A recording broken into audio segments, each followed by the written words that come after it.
Welcome to our worship service from the Unitarian Society of Northampton and Florence.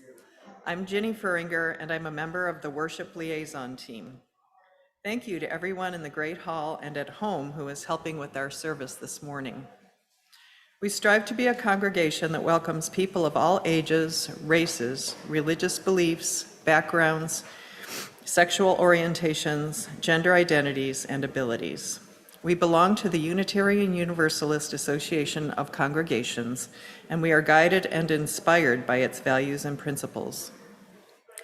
Those values and principles move us to remember that we in Northampton inhabit unceded land of the Pecumtuck and Nipmuc peoples.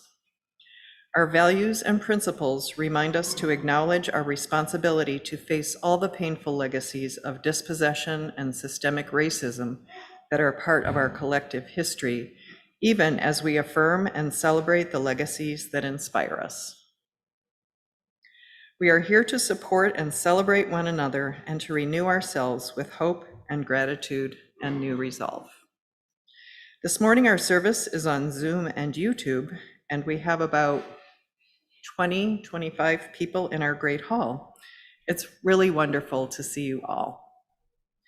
We are on new ground, doing services both live and via the internet. It isn't perfect, and we very much appreciate everyone's patience and goodwill. If you are new or returning after a time away, welcome. We're very glad you're here.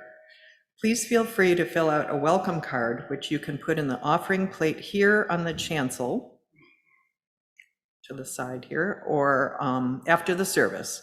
Doing that allows us to put you on our email contact list. For those of you online, there is a link to the card in the chat. Those of you here in person, thank you for wearing your masks. Please check to make sure that you and anyone in your group are sitting 6 feet away from the next person or group. We also suggest that because it's hard to maintain distance while chatting with people, that you move outside to greet each other after the service.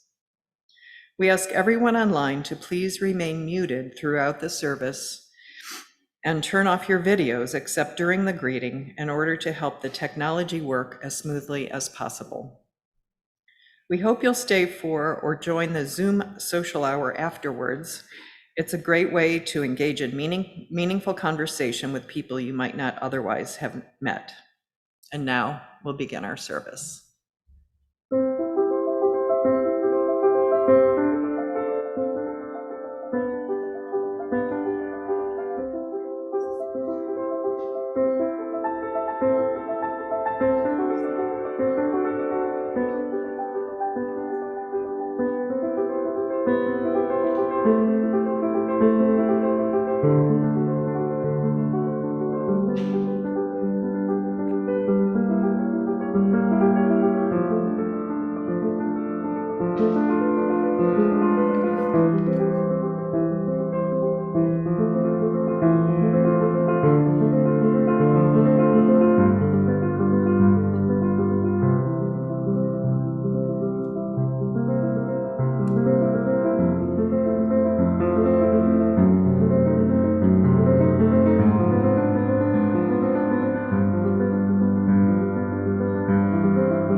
This is what we do with our faith. We live in this world knowing we will lose one another, loving despite the hard bargain it can demand of us, doing what we can so that truth may be safely lived, measuring our faith by the difference we've made, and building up faith communities to continue after we're gone.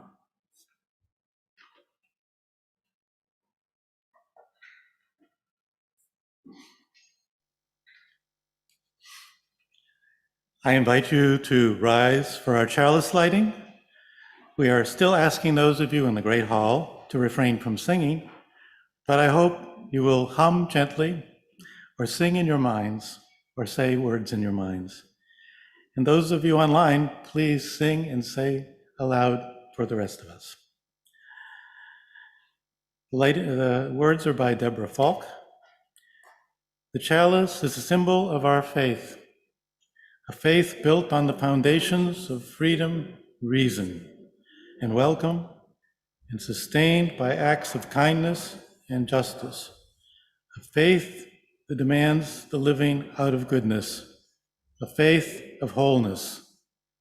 This flame is a symbol of the spark of all this within each of us.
Good morning, everyone, online and right here in our great hall.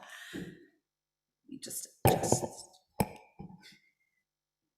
All right, our story this morning is called The Everything Seed, a story of beginnings by Carol Martignano and illustrated by Joy Troyer. And here's our first Zoom problem. I don't have the slides open. Kathy, could you do the slides? And the words are on it, so thank you. Wow, that was amazing. Kathy Lilly at home is our Zoom host. She's doing an amazing job. All right, you can turn the page. Have you ever watched a seed grow? Have you ever noticed how it begins so small, so still, so quiet, like a gift wanting to be opened? And how slowly it wakes up, begins to unfold, growing into something larger. Hopefully you can picture that tiny seed. And larger and larger. Then you know that whatever comes from a seed usually ends up looking very little like the seed it came from, which is also true of the very first seed. But in that deep waiting space was hidden the tiniest point of something no bigger than a seed. It was not a flower seed. It was not an oak tree seed. It was not a seed of corn, although all those things were included inside that seed. You might call it an everything seed because that is what it became. Wonder if anybody has a thought of what this seed might be. No one knew where that seed came from, or how it was planted, or how it knew, in that way that only seeds seem to know, how long to wait for just the right moment to sprout and grow. But all at once, this tiny seed, cradled and nourished in the rich soil of space, woke up, broke open, and began to unfold. But in that deep waiting space, unfolding, let's take a look at that picture, and blossoming forth into an enormous blazing ball of bright light. Not like the seeds in the ground. This one's actually exploding. like a great-grandmother's son. And the universe was born. So I wonder if any of you guessed that we're talking about the Big Bang right now. Out fluttered the galaxies like a storm of snowflakes swirling and gathering.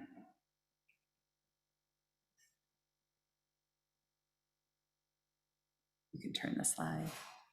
And out of those star clouds whirled our own star, the one we call the sun, and you can see right there our Earth and our moon, and all. And this is the secret of that tiny seed. You and I were there in the very beginning. There we are in that seed. Just as the idea for each leaf on a big oak tree lies hidden in each acorn, we were there with all the stars and planets, all the rocks and oceans, plants and animals and people. Everything that is now, ever was, or ever will be, was inside that first tiny seed. So whenever you hold a seed in your hand and wonder what it could become, imagine how you and all that is here once came from the tiniest speck of an everything seed, before it sprouted and grew long, long ago in the way back beginning of time. Now, if this were an ordinary story, it would end right here. But this story of the universe keeps unfolding. What once began in a blazing blossom of light continues every day. New stars sprout open in the deep soil of space. New plants and animals appear on the earth. Seeds of many kinds are scattered everywhere to help us remember. And new people are born every day with the spark of that first light still alive and burning deep inside, waiting. Like the everything seed, to shine in ways that are yet to be known. Thank you all.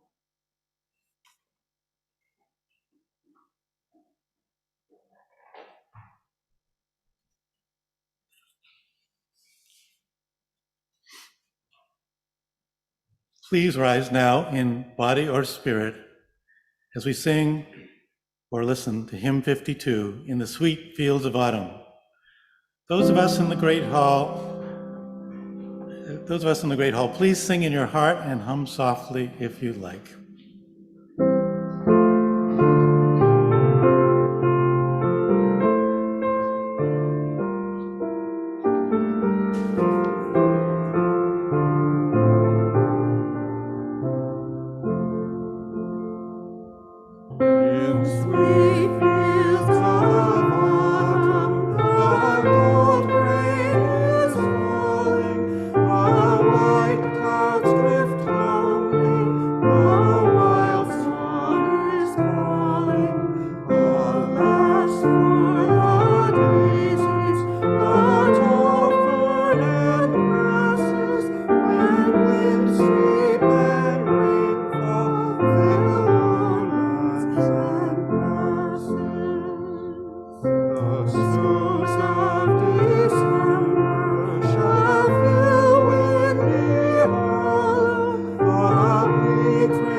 And now it's time for us to greet one another.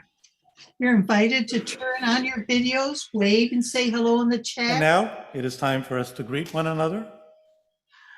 If you're in the Great Hall, please turn and wave to one another. If you're on Zoom, you're invited to turn on your videos, wave, and if you'd like, please say hello in the chat. If you're new, we'd love to welcome you.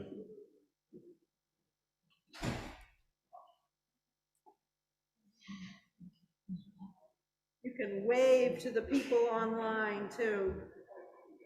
Does that work? Yeah, Not for us. all right. Mark and Abby say, great story, Jessica.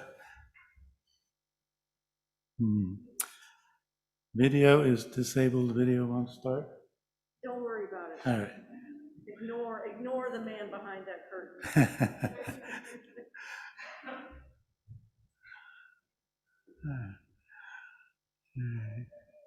Who said video was disabled?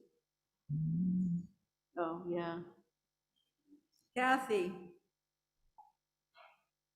Something's up. What's up? We see Ed. Ed's fine. We hear him fine. We see him fine. Something has to go wrong every week.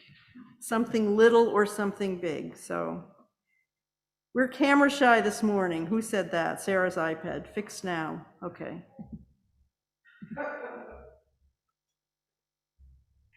I think the problem is that, does that screen show anything? Yeah. People? Yeah. Oh, okay. We're good. All right, this was fun. It's great to see you all, both in person and in little tiny boxes. People at home should turn on the gallery view and they'll see all the people. Okay, cooperative. It's time for everyone participating in religious education activities to leave us, and we will sing you out. Go now in peace, go now in peace. May the spirit of love surround you everywhere, everywhere you may go. Go now in peace, go now in peace. May the spirit of love surround you. May the spirit of love surround you.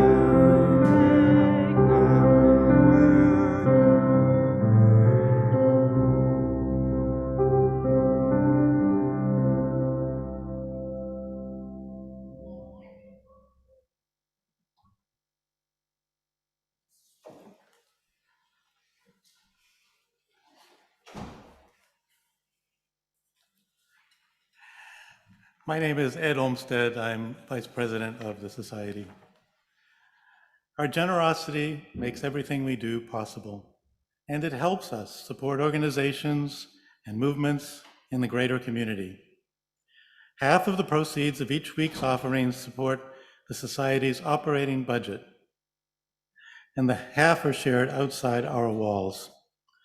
Organizations we're supporting between now and the end of the calendar year are Catholic Charities of Greater Springfield, Afghan refugee support and resettlement work, the First Nations COVID-19 Emergency Response Fund, the Movement Voter Project, Embrace Race, and Springfield's Arise for Social Justice.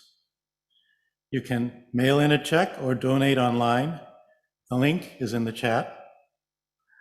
You may also put cash or a check in the offering plate here on the chancel after the service. Thank you. Christine Olson is our guest pianist this morning. She's married to Jim Levy, and she was one of our guest pianists years ago. She told Janet that she was part of the team that helped choose our wonderful grand piano back in the 1980s. It's wonderful to have her with us this morning.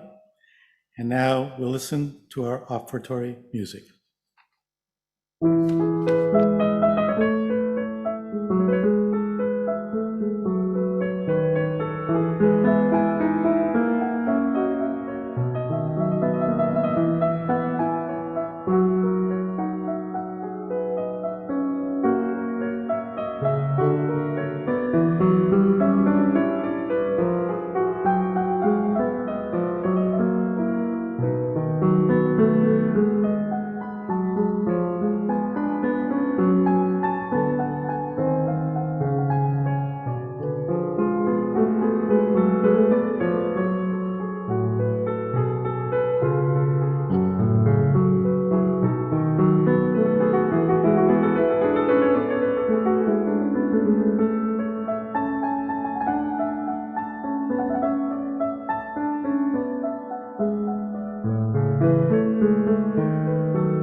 Our meditation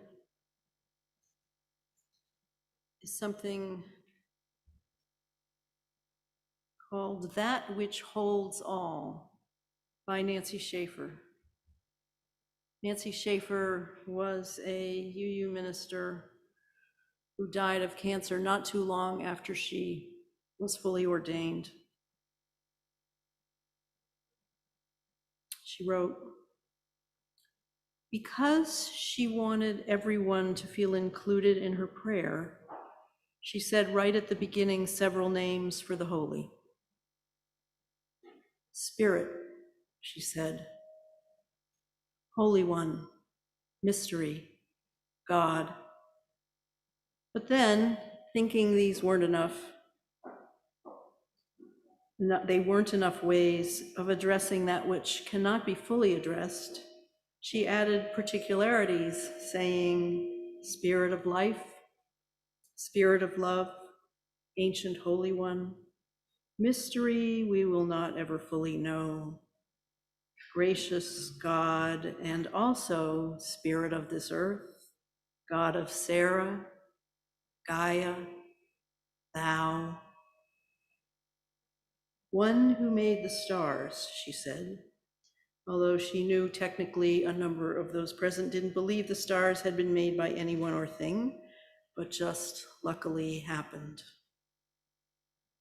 One who has an entire ocean of compassion, she said, and no one laughed. That which has been present since before the beginning, she said, and the room was silent. And then, although she hadn't imagined it this way, others began to offer names. Peace, said one. One my mother knew, said another. Ancestor, said a third. Wind, rain, breath, said one near the back. Refuge, that which holds all. A child said, water. Someone said, Kuan Yin. Then, womb, witness, great kindness, great eagle, eternal stillness. And then there wasn't any need to say the things she thought would be important to say. And everyone sat hushed until someone said, Amen.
Building bridges between our divisions, I reach out to you. Will you reach out to me?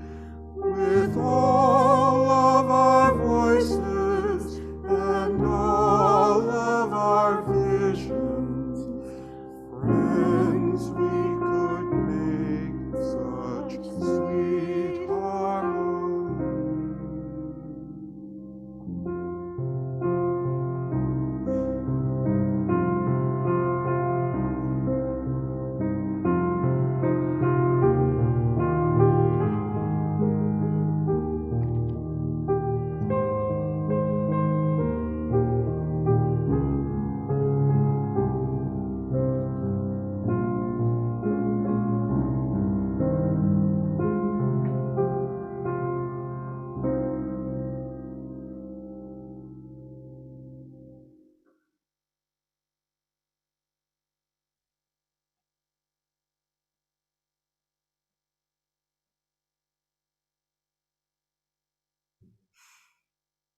This reading comes from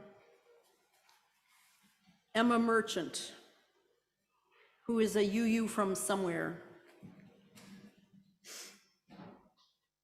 She writes, I've always been enchanted by the idea of chosen family.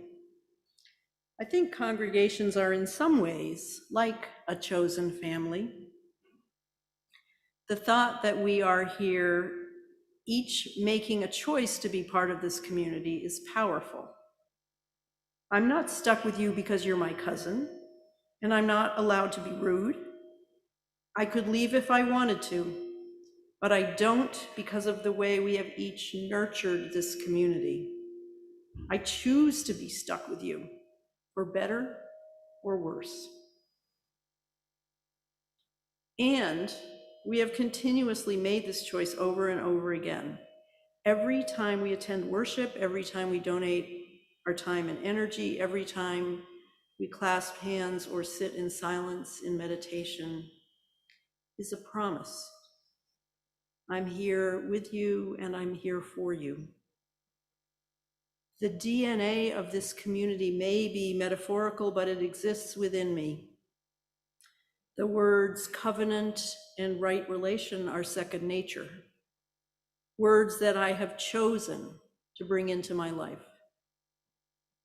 My heart beats with the blood of this church, pounding out, I choose you, I am here.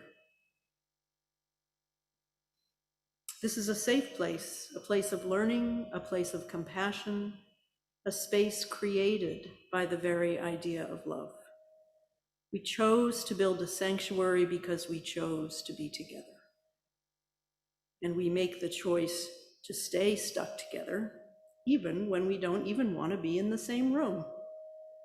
We come back to the table, and in hard times, struggling times, times that we face every day, we come closer. We make the choice to listen to each other, to pick each other up. We make the choice to love one another.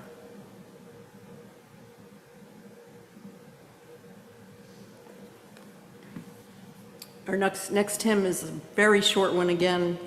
Words from Theodore Parker, the 19th century abolitionist. You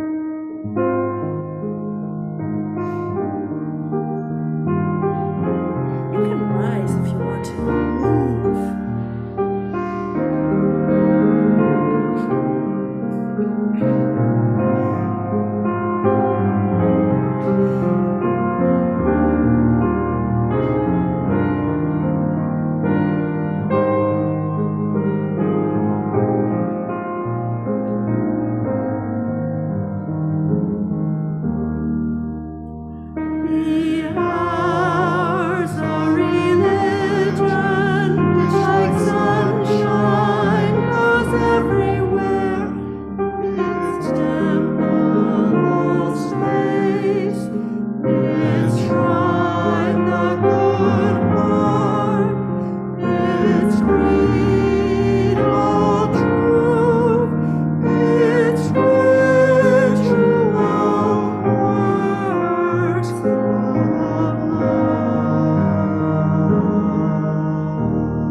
Zoom is talking to me in ways I don't appreciate.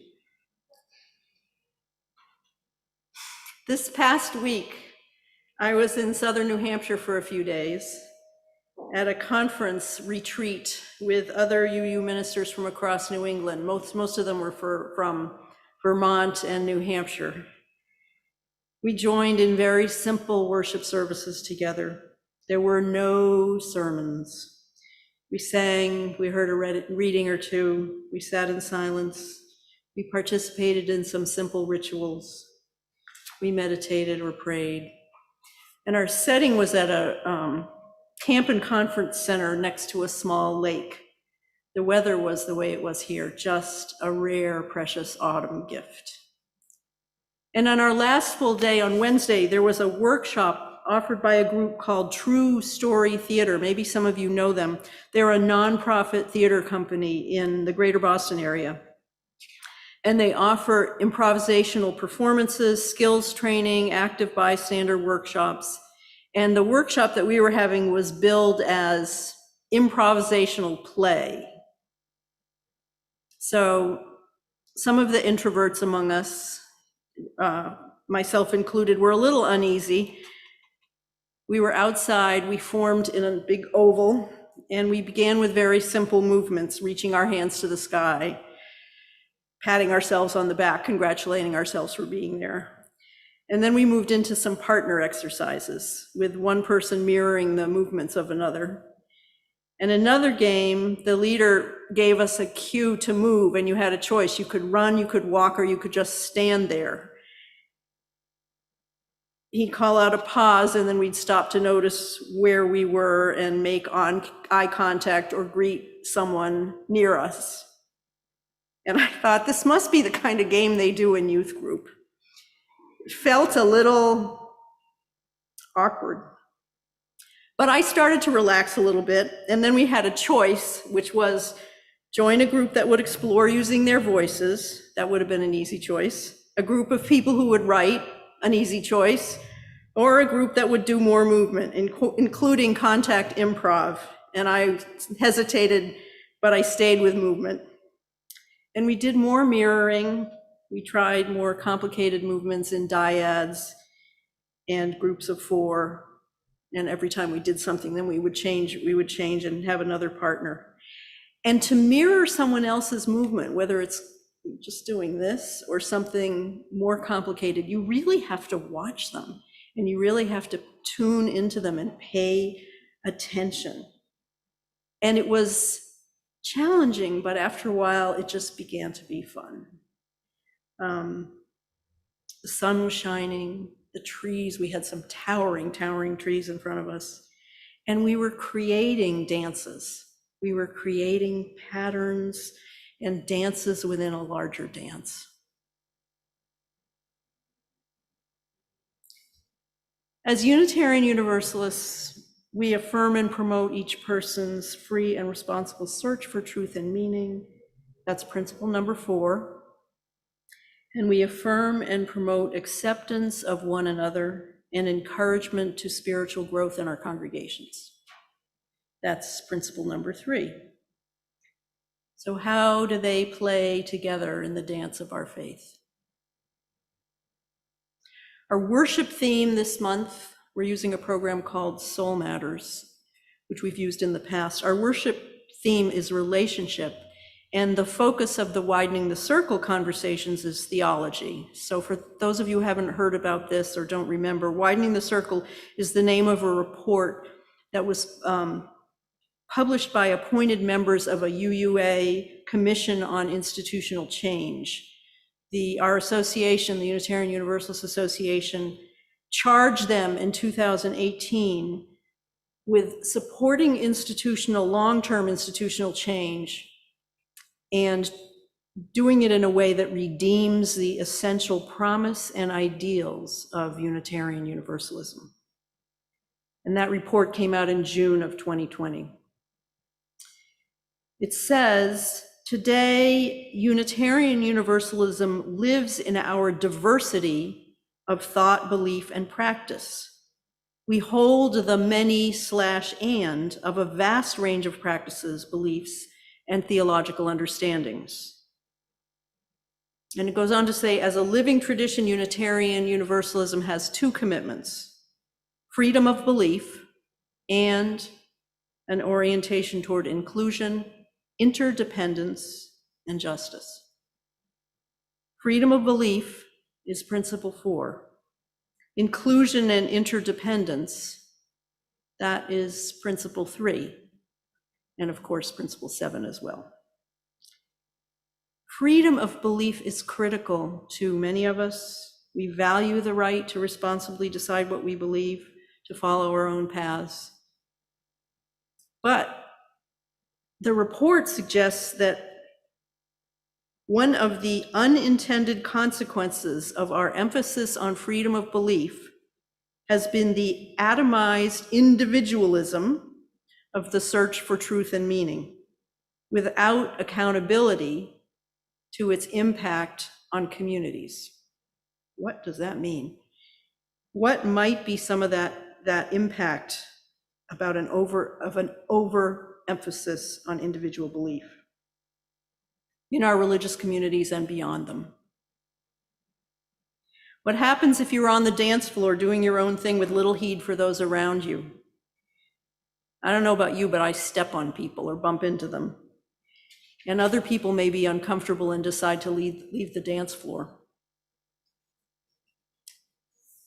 But then I think about my experience up in New Hampshire a couple days ago, dancing when you notice how someone else is moving and try to do it yourself. And that can be fun and liberating. Another impact of an overemphasis on individual belief is that it can make some of us reluctant or intimidated about sharing our deepest thoughts, our questions, our faith journeys, especially if there is a dominant form of belief in a given congregation, or if we think there's one. And another thing that happens is that it's a challenge, or it can be a challenge for Unitarian Universalists to articulate who we are religiously. Some would say that we have tended to define ourselves by what we are not, and that we have left our children with the impression that being a UU means you can believe anything you want, without any further elaboration. The Reverend Earl Holt, who was one of those pillars of the faith 30 years ago, wrote this in 2005. The ambiguity and tentativeness in articulating what we are about religiously is perhaps our greatest liability, and the greatest obstacle to Unitarian Universalism achieving the fulfillment of its potential as an empowering and liberating faith for the 21st century. So I don't know if you agree with any of this. I suspect most of us don't spend a lot of time thinking about or worrying about how Unitarian Universalism can or can't, will or won't fulfill its potential. Potential for what, you might ask, and for whom? And those are exactly the questions. Potential for what and for whom? Those are the questions that we're being invited to consider in these conversations about widening the circle. The next ones are October 24th. It was on the slide. It's in your Sunday Times. I think it's next Sunday. And then there's one the Wednesday following.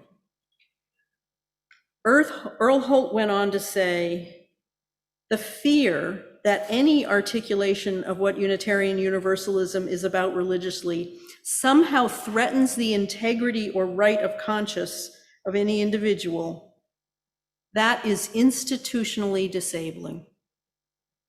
It must be overcome. And he says it must be overcome by mutual trust and a sense of common purpose.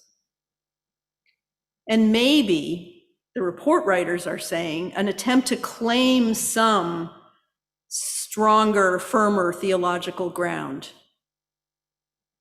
Our principles, our UU principles are important. They are valuable statements of what's important to us, but they are not our theology. Is there a Unitarian Universalist theology? One current today? Can you articulate it? So I gave it a shot. I said, I believe that as UUs, we move and we have our being in a dance of mutuality that binds us in covenant within our congregations and communities and within the wider world. And I believe that the guiding force in our lives is love. Within that framework, covenant and a guiding force of love, We each form our own understanding of what's right and true and central for us. Covenant and love, and they're linked. So I've told you this before, but I like telling you this. One of the most well-known passages in the Christian Bible is from 1 Corinthians 13, which is one of the letters of Paul. And Paul was an early Christian missionary who was largely responsible for spreading Christianity beyond a small group of followers in Palestine to all around the Mediterranean basin. In that passage, we read, "Love is patient, love is kind, love is not envious or boastful or arrogant or rude. It does not insist on its own way. It is not irritable or resentful." And as I've also said before, that was not marital advice that Paul was giving. He was talking about how he wanted the members of the congregation in Corinth to behave.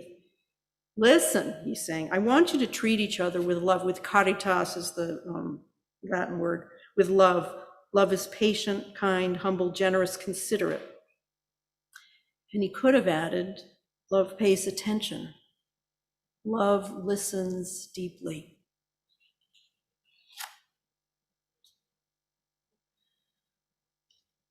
So, to accept one another and encourage spiritual growth in ourselves and in our congregations, we need to listen. We need to learn to appreciate, and I would argue even joyfully embrace, the diversity of beliefs among us. Kirk Freeman, who was the seminarian intern down in Rockville, Maryland, who spoke here a couple weeks ago, told us that in process thought and other liberal theologies, God is not a male or female being. God is not a being at all. But yet, there might be times and ways in which it's helpful and meaningful for people to picture the divine in that way. It's an image that makes something that's abstract tangible. As a mother, father, guardian angel, any of the ways that Nancy Schaefer names in the poem that we read for the meditation. Some of us find God in the everything seed, where we sense that the divine takes a personal shape or manifests in a felt presence, or we find religious truths in Christian or Jewish or teachings of other faith traditions. And the question for all of us if any of those is my experience or belief, can you accept it with an open heart? Can you sing all the hymns without, as the worn out joke goes, reading ahead to see if you agree with the words? And we will sing. We will sing again.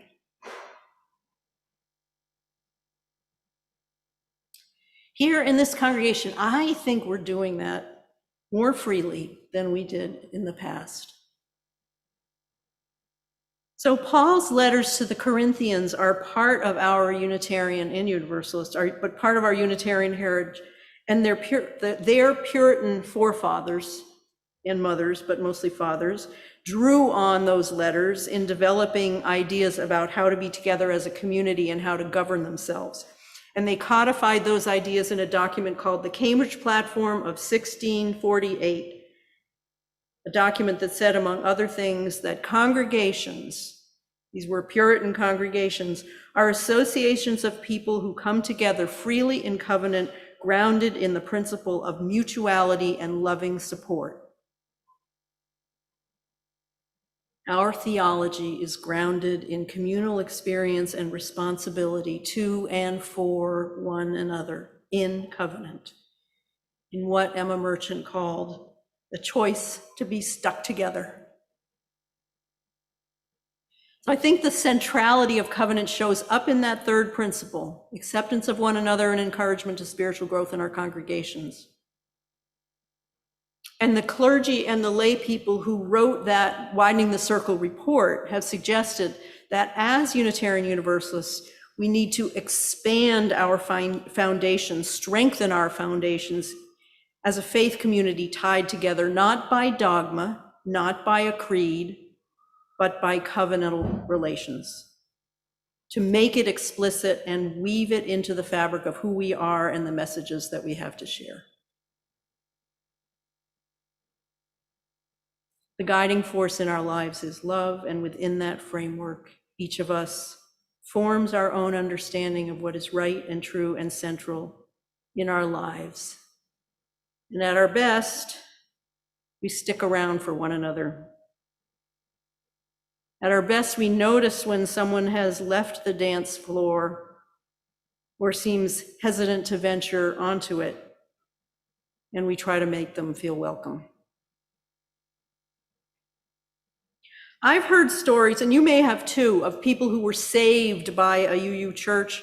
The president of the association, Reverend Susan Frederick Gray, tells one about discovering and being nurtured in her UU congregation as a young teen when her home life was a mess. I've heard stories from lesbian, gay, bisexual, trans, and queer members who can testify to the ostracism and shame, or worse, in their faith communities of origin, and the embrace and safety and refuge they found when they encountered Unitarian Universalism. Many of us discovered safety and acceptance in this or another UU congregation. And my husband Booker and I are in a category I think some of you are in. We didn't know we needed a religious community for ourselves, but we decided we wanted one for our children. We wanted to take our children somewhere where they would hear stories and be taught values, a community that had values consonant with our own. And I'm one who can say I came for the kids, but stayed for myself. All of the work of the UU Commission that led to the Widening the Circle report was rooted in the conviction that Unitarian Universalism matters. In an increasingly secular, frighteningly fractured and uncertain world, it matters as an institutional faith tradition. It matters as a place for anchoring meaning, shared identity, and purpose, and as a force for good. And our individual congregations like this one matter as places for spiritual renewal and growth, networks of support, as local representatives and champions of our values and principles in our greater community.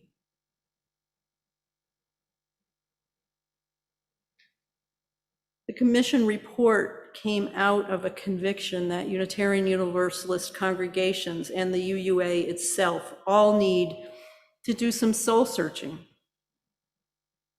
in order that we may build up and sustain faith communities to continue after we are gone. The report says, what is at stake is nothing less than the future of our faith.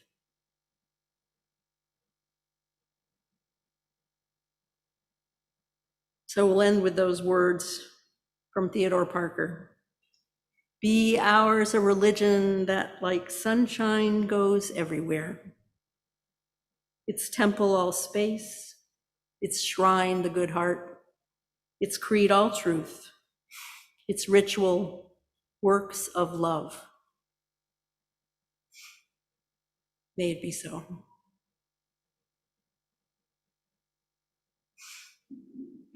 Now we'll sing Let It Be a Dance. If you're at home, sing it out for us.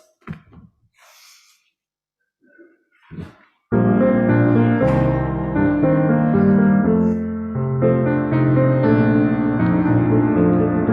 you can dance, Jan Netler. I want to see you dance. Let it be a dance we do.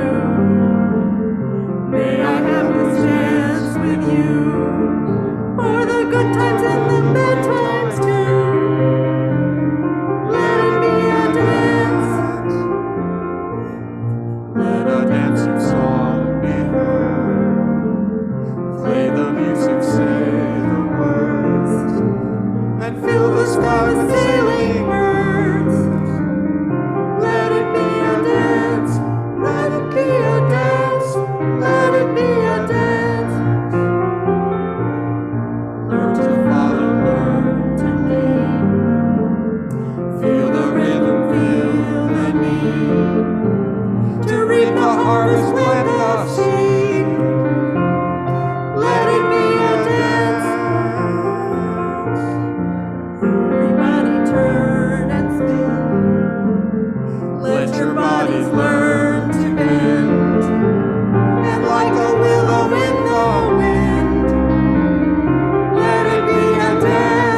Let it be a dance. Go now in hope, with courage and strength to face the week, and go in peace.